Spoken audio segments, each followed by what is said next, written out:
Alrighty, today we'll be comparing Skeleton and Flower Magnus in terms of range. Because we know Skeleton or Brook could use both could buff both range and damage, and we know that Brook could out buff Onwind. So let's see if it could actually out buff a Merlin now or Flower Magnus. So let's see. Stick him down. Buff animation again.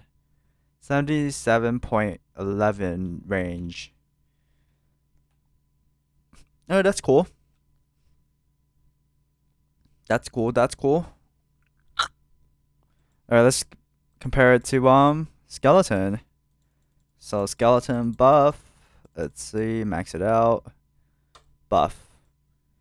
66.11. So it's literally half. It's literally half of what Flower Magnus could do. But skeleton could buff damage as well.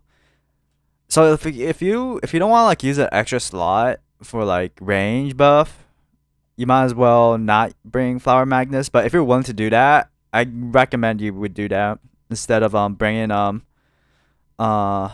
like bring both of these units basically, because it will help with the like using Flower Magnus to help with the range buff, and then use skeleton to buff damage and range, or damage, just straight damage about the range. But skeleton could do both, of course. Of course it could do both.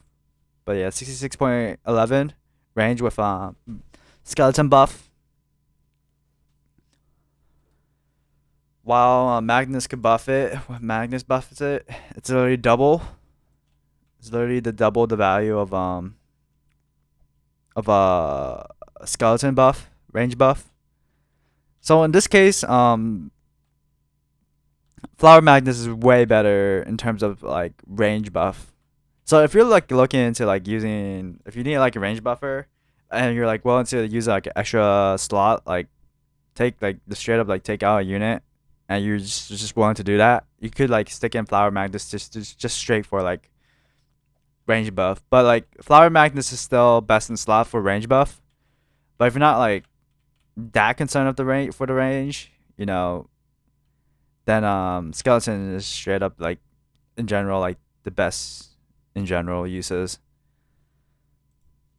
So yeah, thanks for watching everyone. I'll be back next time with more tips and tutorials or showcases. Peace out.